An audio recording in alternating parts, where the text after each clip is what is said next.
natin. Oh, speaking of Davao, My God. mga kababayan, alam nyo ba na itong si Wake and Bake Kitty, ayon po mga kababayan kay dating Senador Antonio Trillanes Deport, ay tumatanggap din daw ng payola. Yung payola, ibig sabihin pera galing po sa masasama, galing sa droga, galing po sa kung saan-saan. Okay? Mga kababayan, pakinggan po natin. Hindi po sa akin nanggaling ito. Ito po ay nanggaling sa usapan ni Top 1 at ni dating Senador Antonio Trillanes Deport.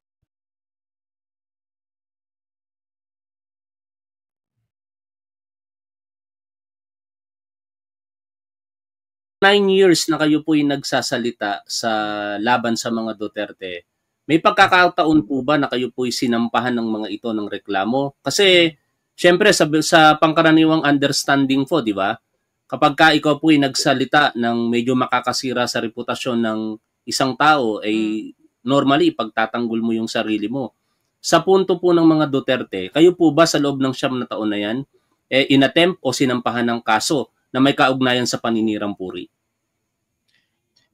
Ang inaabot ko na kaso sa mga Duterte mahigit 20. Pero wala silang kinaso sa akin tungkol doon sa bangka. Sandali lang guys ha, wait lang. Anong nangyari sa inyo dyan? Dalanin mo muna.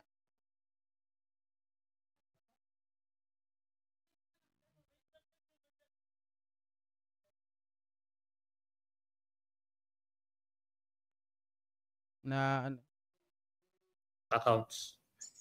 Ooh. So, marami silang kinaso. Binuhay nila yung iba't iba, yung rebellion, yung kudeta, yung yun nga, yung tinanggal yung aking amnesty, inciting to sedition, kung ano-ano ang final sa akin. Para talagang, para busitin ako. Apo. Yeah.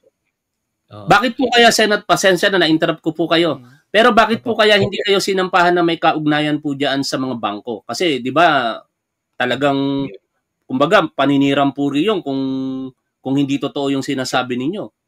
'Yun.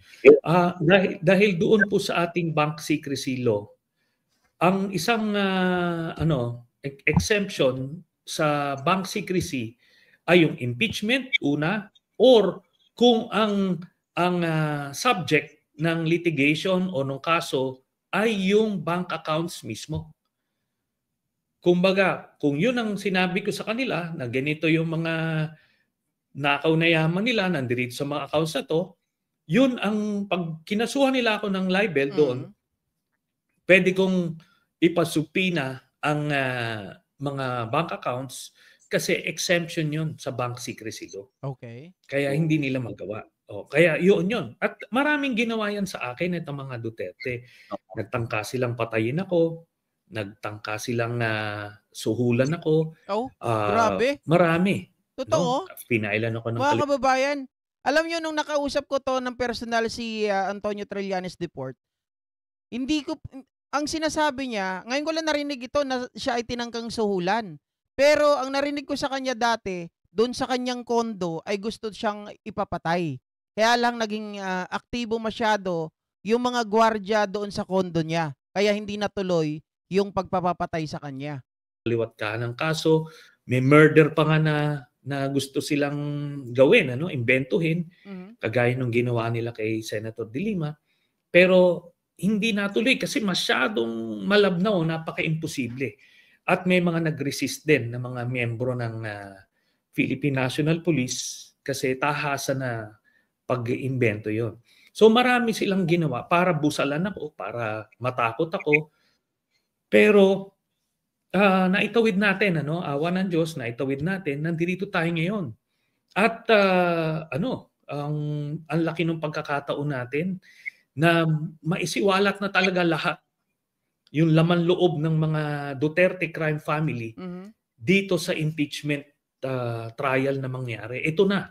Pagka nakita nila ito, masisira yung kanilang imahe sa mga Duterte na maayos sila, na talagang hindi sila involved sa illegal drugs, hindi sila kurakot. Dito makikita nila na simulat sa pool, involved sa illegal drugs, itong mga Duterte. Tumatanggap sila ng dividendo. Silang lahat, bawat miyembro ng pamilya. Kasama si Kitty. Ha? Uy! Ngayon ko lang sinabi yan sa programa mo. Kasama. Grabe mga kababayan. Tumatanggap din daw ng payola. Itong si Wake and Bake. Paano? At bakit? Kasama si Veronica Duterte, yung anak po ni Hanilet Abansenya. Kasama sa tumatanggap yan. See. Kasi joint accounts sila nung nanay niya, si Hanilet. Kaya yan, madidiscover yan lahat. Kaya din po tayo dyan, Senator Trillanes, kasi binalikan ko po yung testimonya nyo kanina nung naka-live na po kami for more than almost an hour na, inagahan po talaga namin. Tapos nirecall po namin yung testimonya nyo sa Quadcom. At kaugnay nga po ito doon sa impeachment trial ngayon, kung ang tinutukoy nyo po is Article 4, tama po ba? Yung statements of assets, liabilities, and net worth ni Sara Duterte, na yun po yung gusto natin talagang makita sa ngayon. At doon po sa mga dokumentong ipinakita po ninyo, nagpepetsa po ito ng mula po sa November 2007 hanggang October 2015. At may mga amounts pong nakalagay. Ang napansin po namin, una po doon, ay ang laki pong halaga ang pumasok kay Hanilet Abansenya. Anacleto Abansenya po yata yung pangalan na nakagamit po doon. More than 42 million pesos. Oy, naku naman. Grabe talaga. Basta usapang pera, no? Talagang dami. Yan po ba yung tinutukoy nyo ngayon na binanggit nyo na kasama ito pong anak ni Hanilet Abansenya? Kaya ganun po kalaki. Kasi kung ikukumpara po, 42 kay Hanilet. Pinapasok na ba tayo ng ng AI? Pinapasok na ba tayo ng mga trolls dito o yung mga hacker? Kasi parang pare-press, guys, yung sinasabi nila dito tungkol sa Sobat 500. Kasi ganyan na ganyan yung nangyari sa akin dati eh. Mamaya pagdatang... Kung totoong tao to, sabihin nyo sa akin, tao kayo ha. Baka mamaya pag-aalisin ko yung mga nandito kasi ganyan yung nangyari sa akin dati na hindi na dumami yung aking followers. Viewers ko, 10 na lang. Kada live. 41 million kay Sebastian, tapos kay Paulo Duterte is more or less 19, kay Sara Duterte nasa 16, kay Rodrigo Duterte nasa 15. Kaya parang nagtataka kami, bakit yung Hanilet pa ang pinakamalaki at bakit yung bunso pang anak na si Sebastian Duterte ang sumunod sa kanya? Yung mismong principal na sinasabi niyo pong tumatanggap ng dividendo ay halos hindi po umabot ng kalahati man lamang doon sa natanggap ng dalawa. Bakit po kaya ganun yung figures? Kasi ganito, ang paniniwala ko dito, yung bunso, una-una yung kay Kitty tsaka kay Hanilet, joint account sila. Kaya sabit sila parehas. Noon, nung nilalabas ko to, minor pa lang yan si Kitty, pero ngayon, gustong edad na siya. Kaya ilalabas na natin. Tapos itong so ibig sabihin yung style talaga ng mga Duterte, no? Naniniwala ako mga kababayan na kahit nung bata pa itong 'di ba sabi ni Digong wala naman daw silang pera. Pero magugulat ka, sila noon ay wala pa sa hustong gulang. Pero napakarami na po, may kanya-kanya silang kondo, may kanya-kanya na silang mga franchise ng mga establishment, ng mga negosyo, 'di ba? Kaya nakakapagtaka talaga na ang bilis naman ng pag-asenso ng mga Duterte. O galing daw sila sa wala. Walang as in, walang wala. Tapos magkakaroon ka ng ganung mga properties, ganung mga negosyo, ganung mga kondo. 'Di ba? So kung isipin mo, ito ay napaka-imposible kung wala talagang ginagawang kababalaghan. Bunso, si Baste, siguro, nakita ni Digong nung panahon na yun, pabanjing-banjing lang.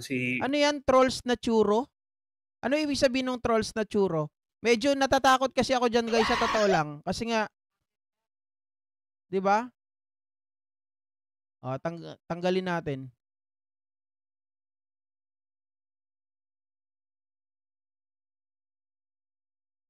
May mga trolls kago comment ko binubura. Kaya nga po parang wait lang guys sikasuhin ko lang muna to kasi nakakaano to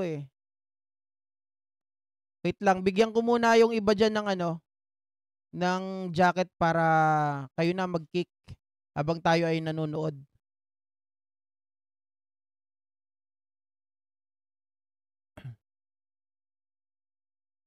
Wait lang guys ha.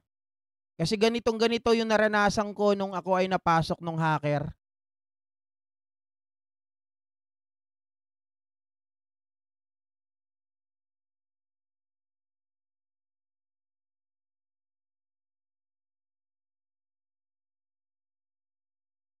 Pag pinabayaan ko kasi yan,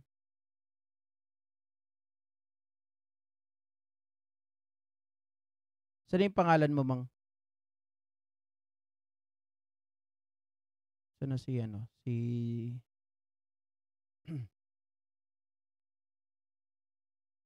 Virus yan, totoo. Ano yan? Ginagamit talaga ng mga hacker yan. I-block nyo na lang guys. Kayo na bahala dyan.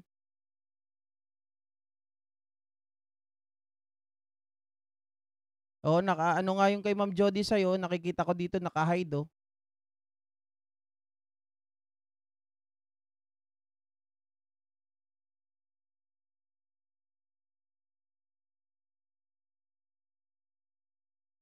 Hindi ko makita pangalan mo, ma. Comment ka. Wait lang guys ha. Asikasuhin lang natin to kasi itong mga to, hindi po maganda to eh.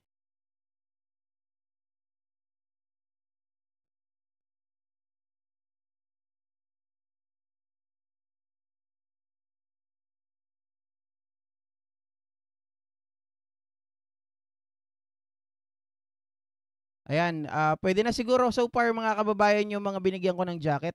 Pasensya na po kayo at talagang kailangan sirain natin yung mga yan eh kasi nakasira po yan ng ating pong channel at kukunin yan yung channel natin. Ganyan na ganyan yung nangyari sa akin dati. Remove. Oh, ito na po. Tuloy na natin to. Binigyan niya ng racket, no? Mm. Tapos si ano naman, nasa pwesto, mayor siya, itong si Pulong, may ibang pinagkakakitaan na tungkol sa mga smuggling sa Davao. So, ganon. Si Digong naman, ito naman pangsubi lang niya yun eh. Sila yung partner ni Michael Yang eh. Mm-mm. Kaya hindi niya na kailangan kumuha para sa kanya kasi ano yun eh, partnership sila eh. 'Di ba? Tapos ito, meron siya nung joint account nila, doon lumabas yung daan-daang milyon na transactions na humigit sa billion yung transactions. Mm-mm. Ang bilang ko dito, pag titignan mo yung withdrawals, minimum 500 million pesos ang withdrawal na walang pumasok, wala nang deposito. So ibig sabihin, kung nag-withdraw ka ng mga 500 milyong piso, hindi naman pwedeng 50 million lang ang laman ng bangko mo. Di ba? So ibig sabihin nun, at the very least, 500 million yung laman. Pero ito, pag nakita itong nabuksan talaga yung bank accounts through yung statement of accounts na tinatawag, di ba pagka kumukuha ka ng Visa, for example, hingi ka ng statement of account sa bangko, bibigyan nila yung nakaraang 6 na buwan. Pero ito, yung buo. Pag nakita yon, talagang malalaman na natin yung kung ano ang labas-pasok ng pera at kung gaano kalaki ito. At lahat yan, wala sa SALE ni Sara. Mm-hmm. So, ang mga issue dito, may bank account si Sara Duterte, kasama yung asawa niya, Mans Carpio, yung pa lang, higit na dun sa dineclare nila sa SALN. Grabe. Pangalawa, may joint account si Sara Duterte at si Digong Duterte na ito na, yung malaking pera na wala ulit sa SALN ito kasi hindi talaga aabot. Then, pangatlong issue dito, yung dividendo na binibigay ng isang drug lord doon sa lahat ng miyembro ng pamilya, cheque ito. Manager's check. Kaya ito na huhuli sila kasi nakapangalan eh. So yun, ang mga issue dito. Pag nakita nila ito, ang hirap naman. dun sa mga moderates, yung mga nasa gitna na hindi gaanong kulto ang paniniwala sa mga Duterte, Oo. palagay ko bibitaw na sila. Tatalikuran nila itong si Sara Duterte kasi yung pagpapanggap nila na simpleng mga tao ito, kakain sa karinderya, may nakatutulog sa kulambo, kung ano, lahat yun, drama lang. Yun. Yung tinutukoy nyo po na mga pumasok na pera na yan through check, deposit, ay hanggang sa nakita namin kanina kasi from entry number 1 to entry number 70 something hanggang October. Bakit po kaya natapos yun noong October 2015? At ibig sabihin po ba yung mga ebidensya po natin tinitingnan dito possibly ay hanggang from 2007 to 2015 lamang na bank records? Wala na po bang ibang... Kasi considering ito po, maisingit ko lang Senator Trillanes, may mga kumalat po na resibo ng bank account nito pong mag-ama. Si Rodrigo Duterte at saka si Sara Duterte joint account. At personally, sa live program po natin, diniposituhan ko po iyon ng maliit na halaga at pumasok. Nakita ko nga rin yun. Ito po kayang active account na ito, na joint account na sinasabi po ninyo, at the same time yung kumakalat sa internet ngayon na active account, iisa po kaya iyon? Hindi po kasi namin na ipagkumpara doon sa ipiniresenta ninyong ebidensya sa Quadcom Yes, isa yan. Maraming accounts ito Maraming accounts. Within the same branch, kunyari, BPI Julia Vargas branch, hindi lang iisang account yan. Maraming accounts. Tapos, ganun din sa ibang branch pa. Kaya ito yung mga hallmarks ng money laundering. Kasi normally, yung ordinaryong tao, kahit marami kang bangko, pero kadalasan, isang account lang.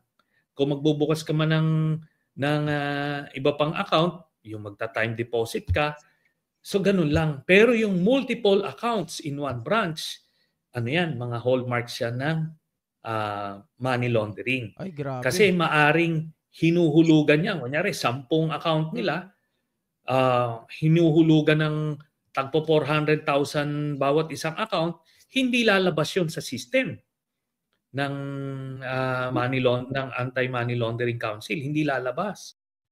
Okay. Yung nagpapablock po kami, alam na po ng mga moderator na binigyan ko yung kung sino yung mga binablock. Yan yung po yung mga merong tobat 500 na sinasabi dyan na hindi natin maintindihan. Yan po ay mga hacker. Guys, although sinasabi dito ang translation niyan ay iba, pero Indonesian, pero yan po ay sigurado ako na mga hacker yan. Kasi nangyari na po yan sa akin dati, mga kababayan. Medyo nadidistract ako ngayon, hindi ako masyado nakakapag-comment, pero grabe po yung usapan ni Top 1 dito at ni Trillanes tungkol po doon sa money laundering at yung mga pera na nanggagaling po sa mga sindikato na napupunta doon sa mga pangalan, mga bank accounts ng mga Duterte. Particularly, at ang kinagulat ko dito ay itong si Kitty na batang-bata pa noon, kaya daw pala hindi sinasali ito at hindi binabanggit dahil bata pa nga siya noon. Minor de edad, mga kababayan, baka nga naman makasuhan etong si Trillanes. Kaya iniingatan po niya na mabanggit si Kitty dati. Pero ngayon, dahil hindi na to bata, sabi nung nanay niya, ay, baby pa yung anak ko. Sabi niya ganun. Kaya lang, kailangan mag-matured dahil sa nangyayaring ito sa tatay niya. Si Raulo, sabihin ba naman na baby pa?